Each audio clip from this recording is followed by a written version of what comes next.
I'm going to try to get through this in order because if I do not, none of it makes sense. And I need it to make sense.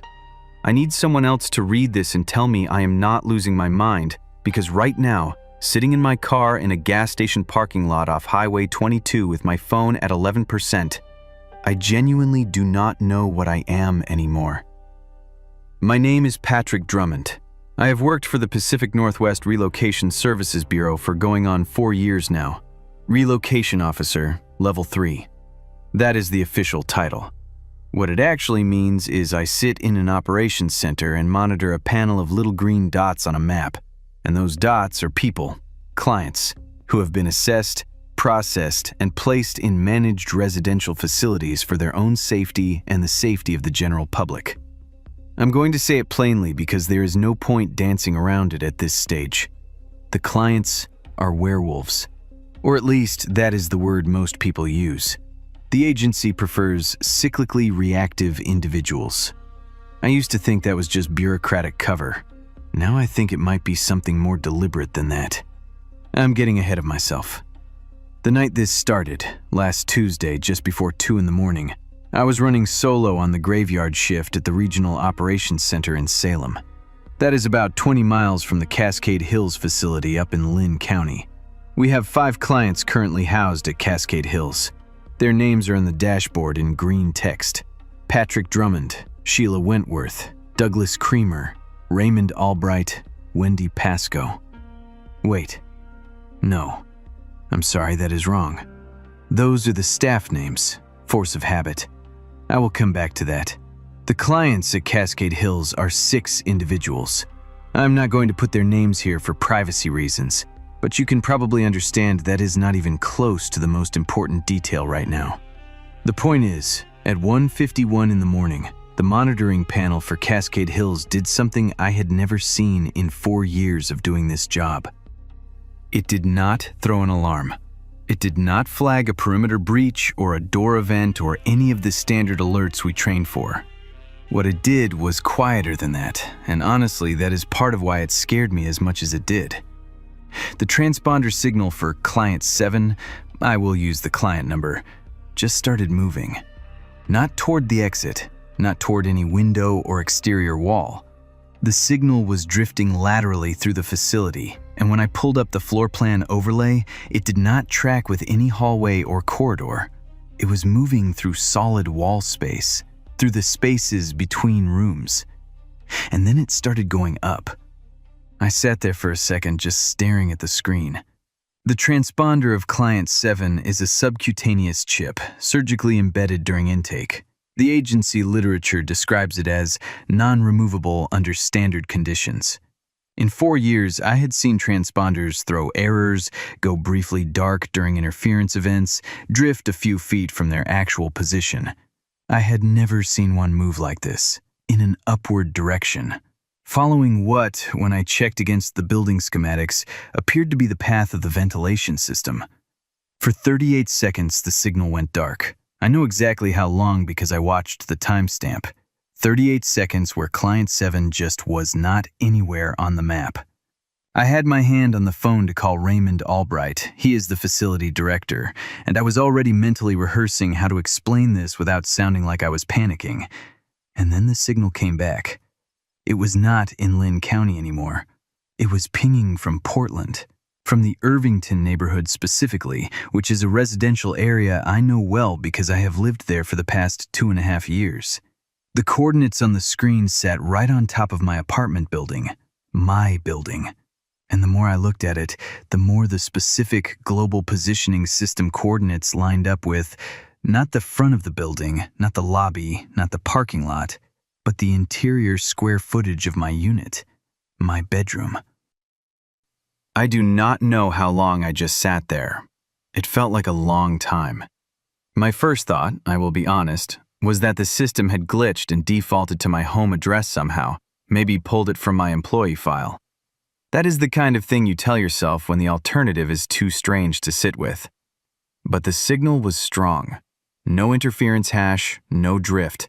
It was just sitting there, steady as anything, broadcasting from my bedroom at 2:03 in the morning. I called Albright. He picked up on the second ring, which told me he had not been asleep. He had a particular voice he used when he was managing a situation, calm in a way that felt practiced rather than natural, and he had that voice when he answered. I walked him through what I was seeing. He did not ask me to repeat anything. He said he would do a physical check of the room of Client 7 immediately and that I should stay on the line. While I waited, I pulled up the secondary camera feed for the Cascade Hills interior. We have cameras in the common areas and in each individual room. The clients know they are there. It is part of the intake agreement. I found the feed for the room of Client 7, and I just watched it. The room looked normal. Bed, window, desk, the standard residential setup. Client 7 was lying in bed, facing the ceiling, which was normal for that hour. But something about the image felt wrong. I could not pin it at first.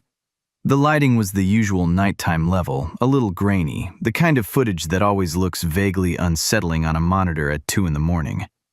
And then I noticed, Client 7 was not moving. At all.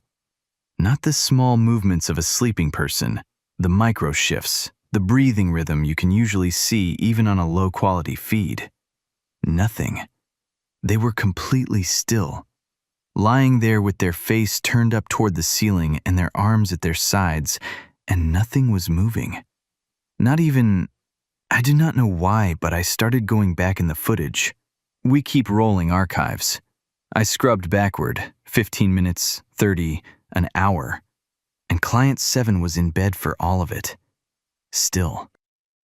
In the exact same position, like a photograph. And then I noticed something else, and I kind of wish I had not. Client 7 was looking at the camera, not at the ceiling, at the camera, which is in the upper corner of the room, angled down. They were lying flat on their back, but their face was angled just slightly, just enough, pointed directly at the lens. For the entire 2 hours of footage I checked, no blinking that I could see, no movement. Just that slight angle of the head, staring straight into the camera from across the room, perfectly still, for 2 hours. I was still on hold with Albright. He came back on the line maybe 4 minutes after I had noticed this. 4 minutes that I spent watching that footage on loop because I could not stop. And his voice had shifted. Still controlled, but I know Raymond Albright, and something underneath had changed. "The room is secure," he said. "Door is locked, deadbolt engaged from the interior." A pause. "Patrick, the room is empty." I asked him to say that again. "The door is locked from the inside. The room is secured. Client 7 is not in the room. We have no indication of how this is possible." I told him what I was looking at on the camera feed. He was quiet for a moment. Then he said, "Pull the last 15 minutes again and look at the timestamp." I did. The timestamp on the footage read correctly for the first hour and 40-something minutes. And then, at a specific point, it froze. The image kept running, Client 7 lying there, that same stillness, that same angle toward the camera. But the timestamp in the corner had stopped updating. The frozen image was being fed into the live stream somehow, looped, while the actual room was empty. Someone had done that deliberately. Someone had set that up before they left. I sat back in my chair and looked at the map on my primary screen where the transponder signal of Client 7 was still sitting, solid and unmoving, inside my apartment in Portland. And I tried to think of any explanation for what I was looking at that did not mean something had gone very, very wrong. Sheila Wentworth. She is our data analyst, been with the agency longer than I have. She was technically off shift, but I texted her anyway because she lives close to the operations center and I needed another set of eyes. She texted back in under a minute, which surprised me. Did not ask questions, just said she was on her way. Something about the speed of that response did not sit right with me, but I filed it away. Wendy Pascoe is our chief of security. She did not respond to my call, went straight to voicemail. I left a message and tried again. Voicemail again. That was strange. Wendy is fanatically reliable about communications. She is the person who reprimands other staff for delayed callback times. Getting no answer from Wendy Pasco at 2 in the morning during an active facility incident was the kind of thing that did not happen. I kept staring at that signal on the screen. My bedroom in Portland. I have lived in that apartment for 2.5 years. I know every corner of it. I know the sound the refrigerator makes. I know the way the bathroom light flickers for a second before it catches. I know the exact position of my couch and my desk and the stack of binders I keep meaning to file properly. I know my apartment. And right now, according to a system I have maintained and trusted for 4 years, there was something inside it that should have been in a locked facility 20 miles away. Sheila arrived at the operations center at 2:31 in the morning. She came in quiet, sat down next to me, and looked at the screen for a long moment without saying anything. That was not like her either. Sheila usually has something to say immediately. She pulled up the archive footage herself and went through it the same way I had, methodical, frame by frame in some places. When she got to the timestamp freeze, she stopped. "How long was the loop running before we caught it?" she asked. I told her I was not sure. At least 2 hours based on the footage. She did not say anything to that. She just kept looking at the screen, and I noticed she had her hands flat on the desk in a way that seemed like she was pressing them down deliberately, like she was keeping them still. I told her I was going to Portland. She looked at me then. Her expression was, I did not know exactly how to describe it, not alarmed. Something more complicated than alarmed, like she was running a calculation I could not see. "That is probably what you should do," she said. Not, "Are you sure?" Not, "Shouldn't we wait for Albright?" Just that, like it was the expected outcome, like she had already worked out where this was going. I got my jacket and my keys and I left her sitting at the monitoring station in front of that panel full of green dots. In the parking lot, before I got in my car, I stopped and looked at my phone. The transponder signal for Client 7 was still showing on the mobile application, still in my apartment, steady, clear, completely unmoving. It was 2:44 in the morning, and I was driving to Portland to check on a signal in my own bedroom that had no explanation I was willing to look at directly yet. I should have called someone else. The regional director, maybe. The emergency line of the agency, someone above my pay grade who could have handled this in a way that was maybe more official and maybe kept me about 50 miles away from whatever was waiting in my apartment. But I did not. I just drove. And the signal sat there the whole time, not moving, not fluctuating, patient as anything, like it had been there for a long time and was not in any hurry. The highway was empty that late. Just my headlights in the dark on both sides and that little dot on my phone screen. I do not know why, but somewhere around the Wilsonville interchange, I started thinking about my quarterly health screenings. The agency requires them for all staff. Blood work, neurological baseline, the whole thing. Every 3 months, like clockwork. I had always assumed it was standard for anyone working in close proximity to cyclically reactive individuals, some kind of occupational safety protocol. Somewhere around Wilsonville, I started wondering for the first time why the results were never shared with me directly, why they went to the internal medical division of the agency instead of to me or my personal doctor, why I had just accepted that without question for 4 years. I do not know why I started thinking about that on that specific drive.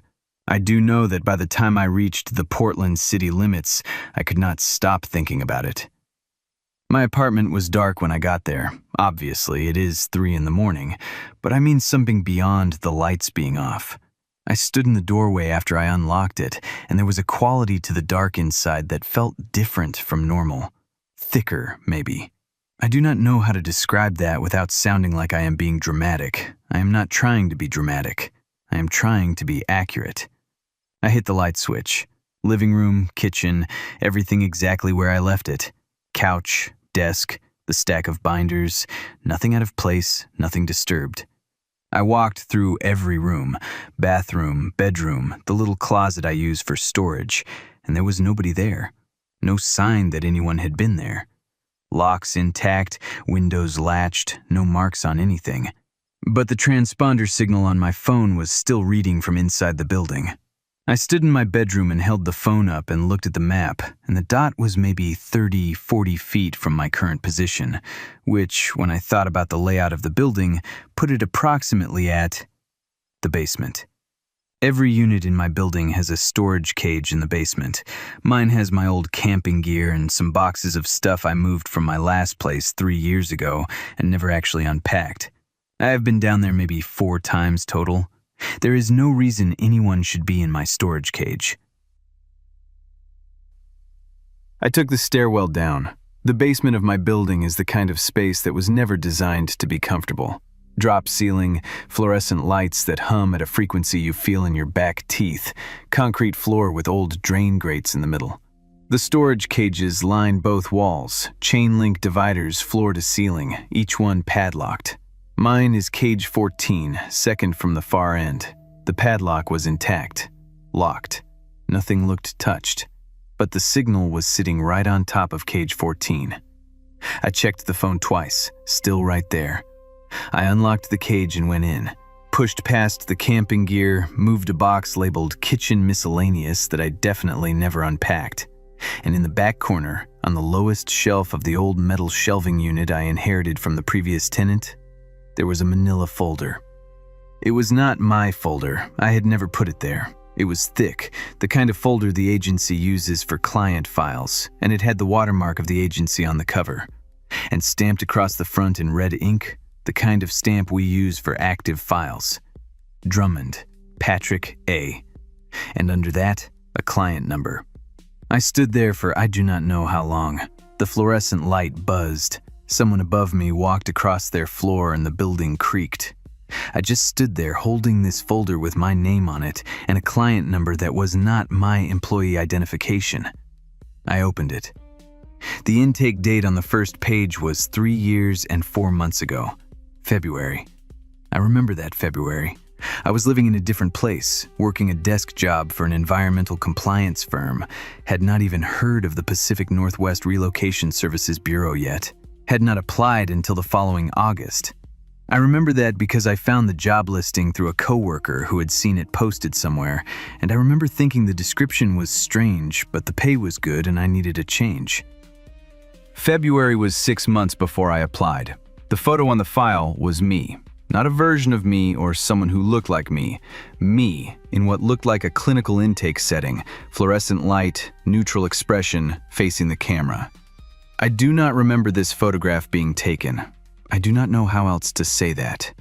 I looked at it for a long time trying to place it, trying to think if there was some situation where I had been photographed in that kind of setting and forgotten about it, and there was nothing. Nothing. The signature on the consent form at the bottom of the intake page was my handwriting, not a forgery. I know my own handwriting, the way I make my capital D, the way I run the last letters of my last name together when I am signing quickly. That was my signature, on a document consenting to intake processing at a facility I had never heard of 6 months before I knew the agency existed. The rest of the folder was clinical documentation. Standard format. I know this format because I work with it every day. Diagnostic notations, behavioral assessment, the standard species verification protocol we run on every incoming client. And at the bottom of the verification section, stamped and initialed by someone whose signature I did not recognize. Primary species status, verified. I sat down on the concrete floor of my storage cage with my camping gear pressing into my back, and I read the folder 3 times. Then I took photos of every page with my phone because I did not know what else to do. The signal for the transponder of Client 7 had gone dark again while I was down there. Gone completely. No ping. Nothing. Like it had served its purpose.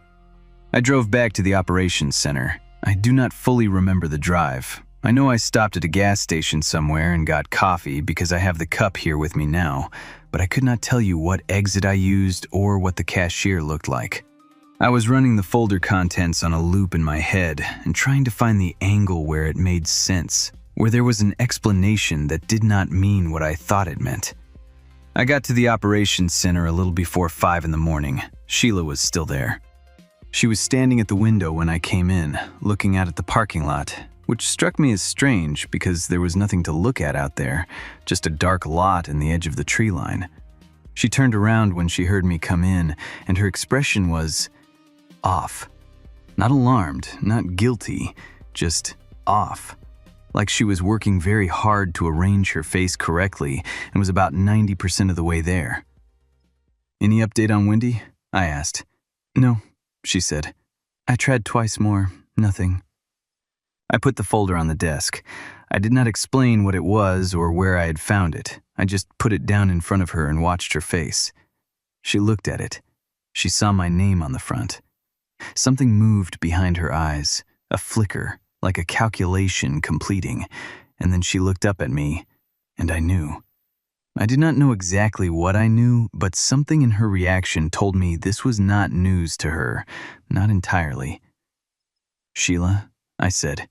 "You need to talk to Albright," she said. Her voice was careful, the way someone speaks when they are choosing every word. "I am aware of that. I am asking you first." She turned back toward the window. Outside, the sky was just starting to think about getting light, that deep gray that comes right before you can tell it is actually going to be morning. She stood there for a long moment, and I watched her hands. Again, that deliberate stillness, pressing against the glass now instead of the desk. "I think my medication is off," she said finally, very quiet, almost to herself. I did not ask what medication. Something told me I was about to find out. Albright was at the operations center by 5:30. He drove himself, arrived alone, which was unusual. Raymond Albright typically travels with at least one security liaison when he is responding to an active incident. He came in looking like he had been awake, and when he saw the folder on the desk and me sitting in front of it, he stopped in the doorway for a moment. Then he sat down across from me, and he did not ask where I had found it. That told me everything, honestly. That one thing right there. "How long?" I said. He looked at the folder. "You were processed before hire. That is standard for a specific classification of staff." A pause. "Patrick, I need you to stay calm while I explain this." "I am calm." "You were identified 3.5 years ago during a routine population survey.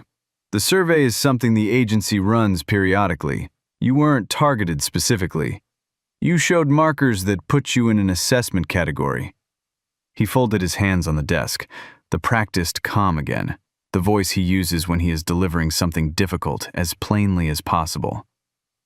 "You were processed into the medical stabilization program, the suppression protocol. And then, yes, you were recruited, specifically.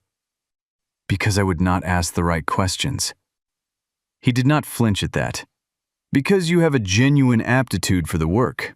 Because people like you, people in the stabilized category, tend to have better outcomes in client-facing roles. More empathy, less institutional distance." He paused. "And yes, because stability is easier to maintain in a structured occupational environment." I thought about the quarterly health screenings, the blood work going to the internal medical division. "The quarterly checks," I said. "Maintenance dosing, yes." "Every 3 months, for 4 years. I looked at him. "And you never told me." "Informed disclosure is not part of the stabilization protocol. It is not specific to you. There are 11 other staff across our facilities in the same category. The protocol exists because—" 11 other staff, I said. He stopped. 11 people who do not know. I tapped the folder. This file is 3 years old and I have never seen it. Who else? Is Sheila? I looked toward the window. Sheila had moved away from it at some point. She was sitting at her station now, not looking at either of us, very still. Is Sheila in this category? Albright said, Sheila has been stabilized for longer than you have. The room was quiet for a moment. Wendy Pascoe, I said.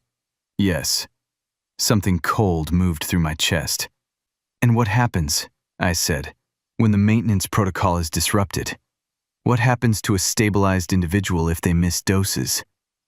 Albright was quiet. Albright.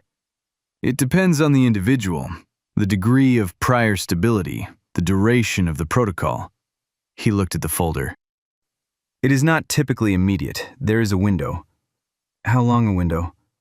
24 to 72 hours before significant symptomatic change, in most cases. I thought about Sheila at the window, her hands pressing against the glass, the particular quality of the stillness she had been holding all night. I thought about Wendy Pascoe, who had not answered a single call or message since before 2 in the morning. Wendy, who was the most reliable person I knew, who had never once missed a check-in in 4 years. Creamer did something to the protocol, I said, when he left. That is why you are here in person. That is what this actually is. Albright was quiet for another moment. Then, we have been trying to assess the scope. Tell me the scope. He set his hands flat on the desk. Douglas Creamer accessed the internal database of the agency. We do not know exactly when. Sometime in the last several weeks, we think, possibly longer. He accessed the medical records division and he deleted... A pause. Not for drama. Like he was still adjusting to the information himself. He deleted all records pertaining to the stabilization protocols. Prescriptions, dosing schedules, patient histories, supplier contacts, all of it. The silence that followed that was significant. He did not just run, I said. No. He planned this. He took out the whole system before he left. Yes. I sat back. The fluorescent light above us buzzed. Through the window, the gray was getting lighter, edging toward a cold, pale blue. Somewhere in the building, Sheila was not moving. You need to tell me where Wendy is, I said.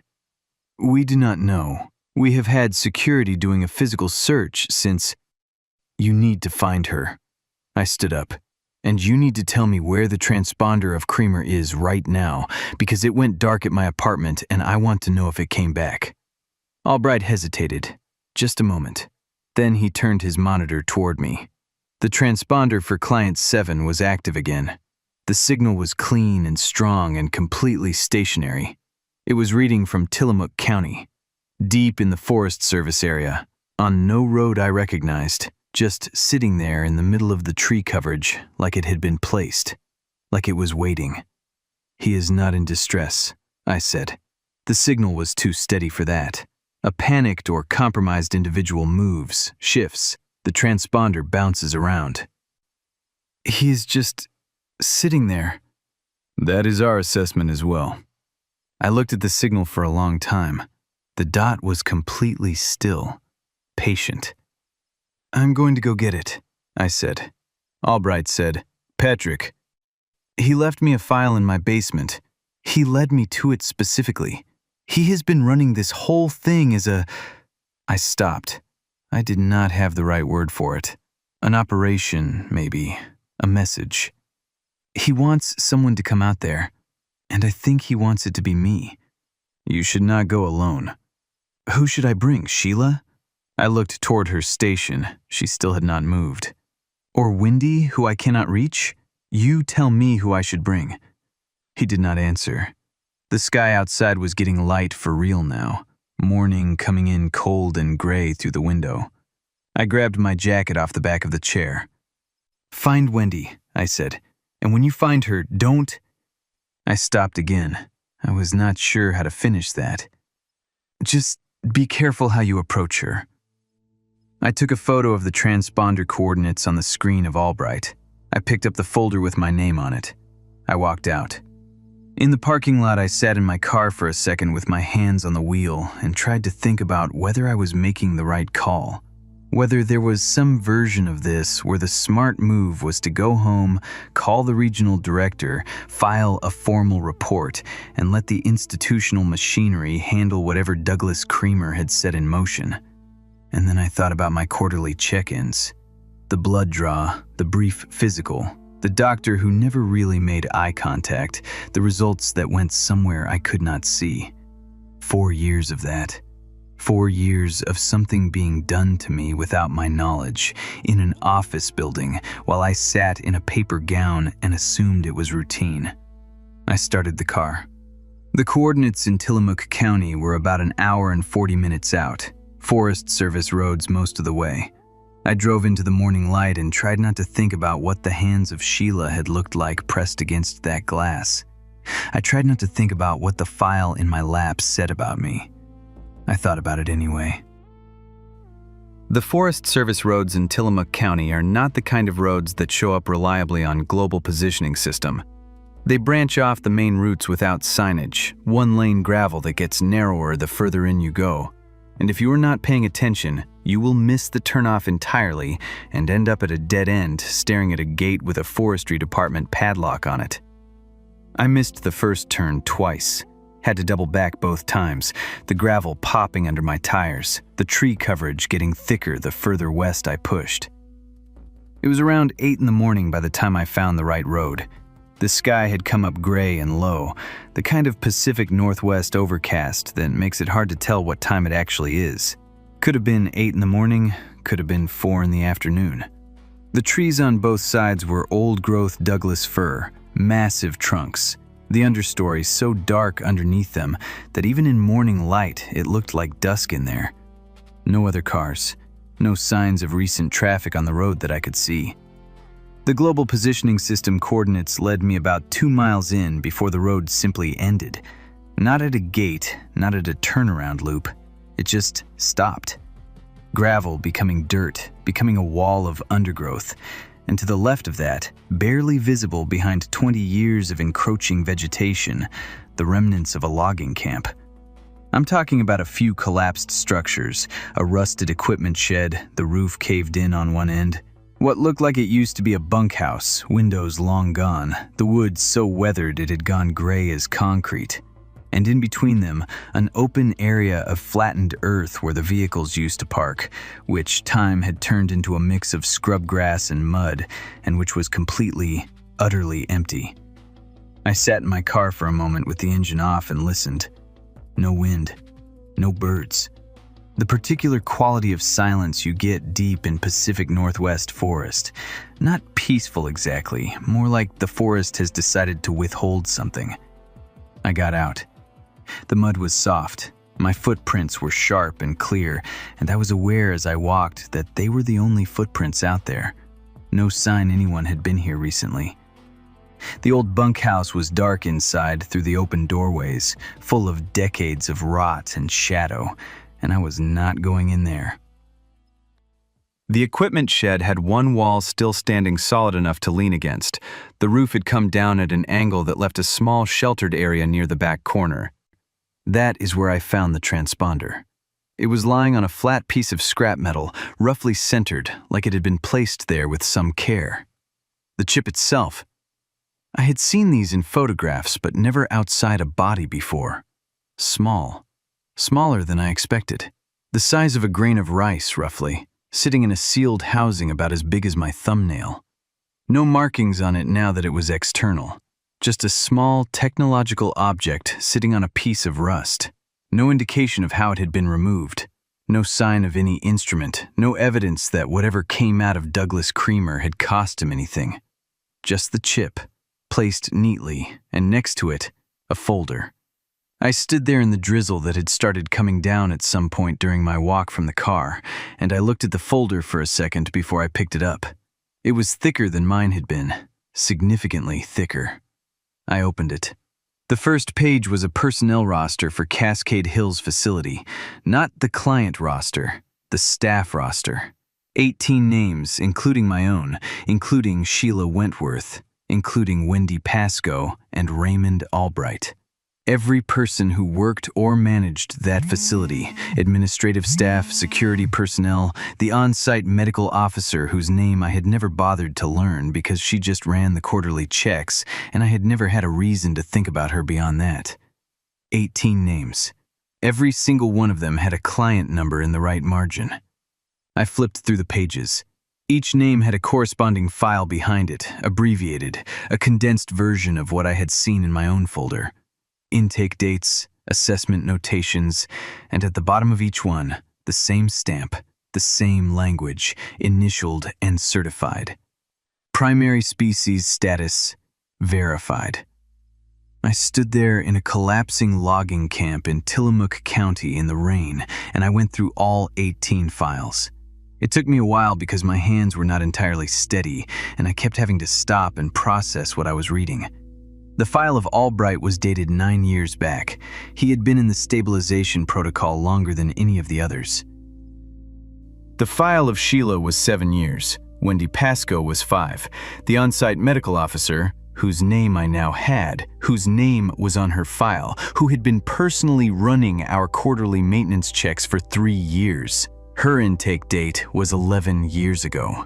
11 years in the stabilization protocol, administering that same protocol to everyone around her. Had she known? Did it work differently when you were aware of it? Or had she been as sealed off from her own file as the rest of us? I kept going back to the file of Albright. 9 years. He had been running Cascade Hills as a managed facility for 6 of those years, directing an operation whose stated purpose was to provide safe, monitored housing for cyclically reactive individuals, while himself being a cyclically reactive individual on a suppression protocol he administered through a medical officer who was also on a suppression protocol. The whole structure had been built out of the thing it claimed to be containing. I put the files down on the flat piece of metal next to the transponder, and I looked at them for a while.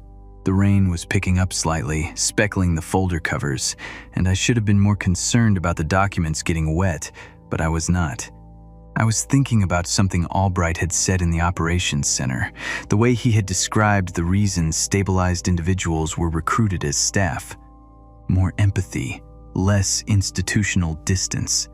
I had taken that as rationalization when he said it, as the polished version of a worse truth.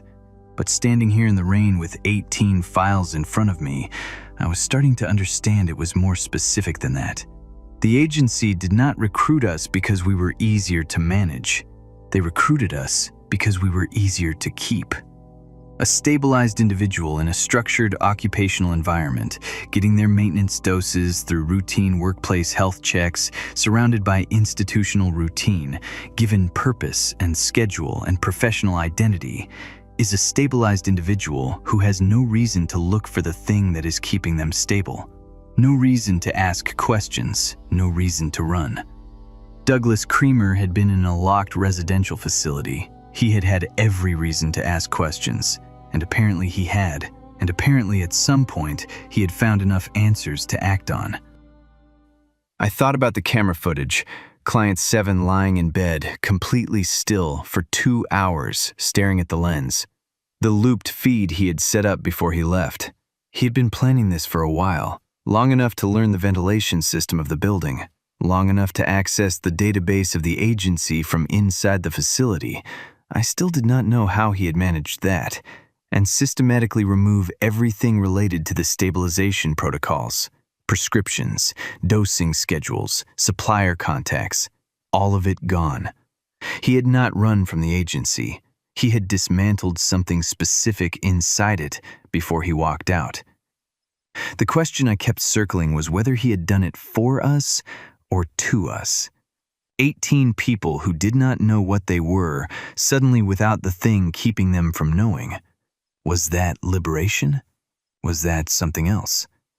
Creamer had not asked us. He had made the decision for all of us the same way the agency had, just in the opposite direction. I picked up the transponder chip from the metal surface and held it in my palm. Barely any weight to it. 4 years it had been inside someone. It had been inside Douglas Creamer since his intake, monitoring his location, his movement, confirming his presence within approved boundaries every time it pinged. And he had removed it himself, apparently, and placed it here carefully, like punctuation at the end of a sentence. My phone buzzed. Albright. I answered. "We found Wendy," he said. His voice had shifted again. The practiced calm was still there, but something underneath it was fraying. "She is at the facility. She is..." A pause. "She is contained for now." Patrick, where are you? Tillamook, I found what he left. What is it? Personnel files. All 18 Cascade Hills staff members. I watched the rain come down on the folder covers. Albright, did you know? The whole time you were running this facility, did you know what you were? Silence on the line. Long enough that I thought the call had dropped. I knew, he said finally. I have known for 6 years. And I decided that what we were doing mattered more than what I was. The clients in those facilities are real, Patrick. The danger is real. The work is... You decided for yourself, I said. That is fine, that is your call to make. But you did not decide for yourself. You decided for all of us. You and whoever runs this above you. You recruited us without telling us. You ran a medical protocol on us without our knowledge. And you built an entire facility on the premise that... I stopped. I was getting loud, and there was nobody around to hear me, and that felt strange. I lowered my voice. You told me there were 11 other staff across the facilities, not 18. Quiet. How many facilities are there? I said. More quiet. The rain on the trees, the wet smell of old wood from the collapsed structures around me. Albright, how many facilities? 14, he said, in the Pacific Northwest region alone. I looked at the 18 files on the metal shelf in front of me. 14 facilities, each one presumably staffed.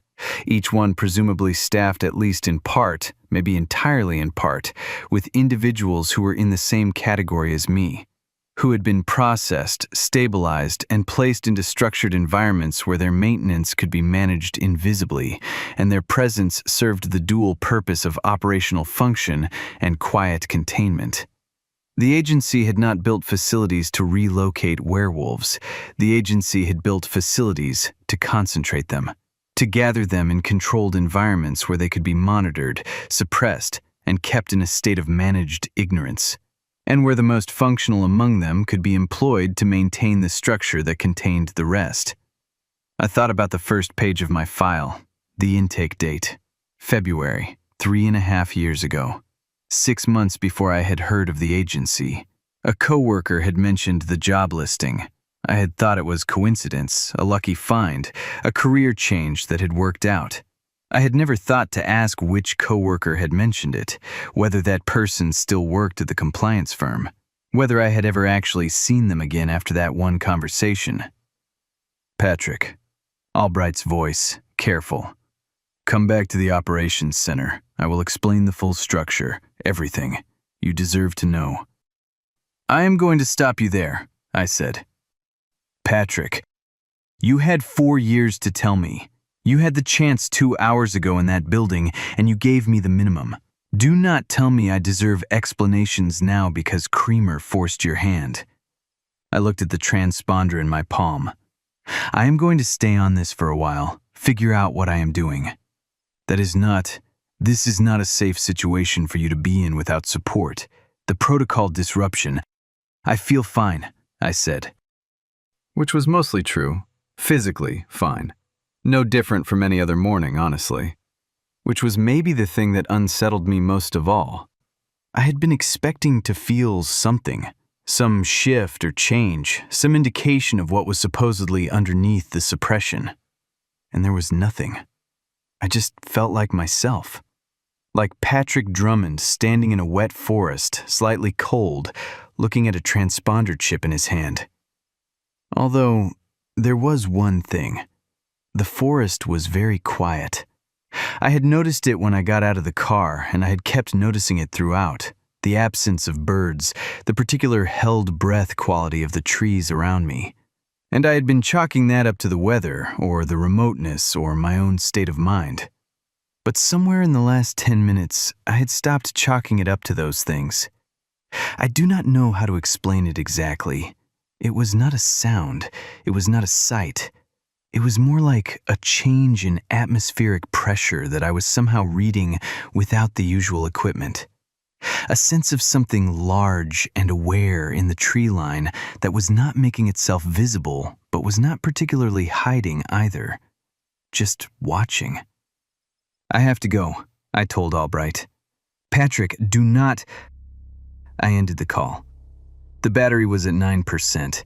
I had been running the global positioning system, the monitoring application, phone calls, the whole time without charging. I took the photos of the 18 files, as many as I could get, fast, before the battery dropped further. I texted all the photos to my personal email. I texted copies to a number I will not specify here, someone outside the agency, someone who will know what to do with them if I am not in a position to follow up. Then I put the phone in my jacket pocket, and I stood there in the rain in the logging camp, and I looked at the tree line. The tree line looked back. That is the only way I can put it. I thought about Creamer, about the 2 hours of footage of him lying perfectly still in his bed, staring at the camera, about the systematic precision of what he had done, the database access, the deletion of all suppression records, the looped camera feed, the transponder left here in this specific location with a folder of evidence that would mean something specifically to someone like me. Someone who knew the file format, the systems of the agency, the names on the personnel roster. He had not left this for a stranger.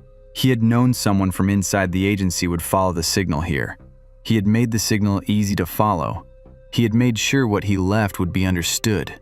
Whether he had anticipated it would be me specifically, or whether I was simply the one who happened to be on shift, I do not know. Maybe it did not matter. What mattered was that it worked. I thought about what he had taken, not just the database records. He had removed the infrastructure of something that had been built over years to operate invisibly. Without the dosing schedules, the supplier contacts, the patient histories, the agency could not maintain the protocol. Not without rebuilding it from scratch, which would take time, which would take resources, which would require them to acknowledge what the protocol was and why it existed. To put it in writing again. To make it real and documented and visible in a way it apparently had not been before. Creamer had not just freed himself. He had forced the agency into a position where the next step had to be transparent, or nothing, where continuation required confession. He had made a decision for all of us. About that, I could not argue with Albright. That part was the same. The method was not different from what the agency had done, really. Acting on behalf of people who had not been asked, deciding what was best. But he had done it towards something instead of away from it. Whatever you want to call that. I put the folder under my jacket to keep it from getting wetter, and I walked back to my car. The mud was soft and my footprints were deep on the way back, and behind me the logging camp sat silent and empty and rain-soaked, the way it had been sitting for 30 years before I showed up, and the way it would go on sitting after I left. I sat in the driver's seat with the heat running and my hands in my lap. My phone was at 7%. I looked at the monitoring application one more time. The transponder of Client 7 was not showing anything. It was there in the equipment shed behind me, offline, sitting on a piece of rust. The rest of the Cascade Hills panels showed the client signals in their usual positions, green dots, steady. The staff panel, the one that ran in the background and we never really looked at because staff were not supposed to need monitoring, I opened it for the first time in 4 years. There were 18 names on it, and we all had signals, not transponders. We were not chipped. That was not part of our arrangement. We were employees, not residents. But the security system of the agency tracks staff identification badges, phone pings, vehicle global positioning system. 18 names and 18 signals, and most of them were where they should be, at the facility or the operations center or their homes, accounted for. The signal of Wendy Pascoe was at the facility, contained, Albright had said. I did not let myself think too hard about what that looked like. The signal of Sheila Wentworth was at the operations center. Still, the same stillness she had been holding all night. My own signal was putting me in a forest in Tillamook County, which was accurate. I turned off the application. My phone died 40 seconds later. The screen went black and the car was quiet except for the heat fan and the rain and the distant sound of nothing, actually. Just the forest, doing what forests do, existing in a way that does not require my understanding or my category system or my monitoring panel. I sat there. The thing I keep coming back to, and I have been sitting here long enough now that I have cycled through it several times, is that I do not feel different. Whatever the suppression protocol was doing, its absence does not feel like a revelation. It feels like a Tuesday, like a regular, if deeply strange, Tuesday morning in a parking lot off a Forest Service road with a dead phone and a folder full of documents that are going to be very inconvenient for a number of people who work in nice offices in Salem. But I also cannot explain the thing in the tree line. The thing I was aware of, that I read without knowing how to read it, that I felt in some way that I do not have vocabulary for yet. That part is new. Or maybe it is not new. Maybe it has been there and the protocol has been keeping me from registering it, the way glasses correct for something you have been compensating for so long you stopped noticing the compensation. I do not know. I'm going to drive to a gas station when I can make myself start the car, charge my phone, get coffee that isn't from the previous gas station if possible. And then I am going to figure out my next step, which I think involves a lawyer, a journalist, and a very long conversation with someone who is not affiliated with any agency I have worked for. The folder is on the passenger seat. The forest is completely quiet. And somewhere out in Tillamook County, past the tree line, past the end of the road, Douglas Creamer, who is apparently not running, apparently not hiding, apparently just waiting in the kind of deliberate stillness I recognize now from that camera footage, is doing whatever he is doing next. I do not know if he plans to surface. I do not know if what he started is finished, or if this was the beginning of something bigger. I do not know how many facilities there are outside the Pacific Northwest. I do not know how deep the staff lists go. I do not know what I am exactly. I have a file that says something about that, but a file is a document, and documents are made by people, and people, as I have recently had occasion to relearn, are not always forthcoming about their methods.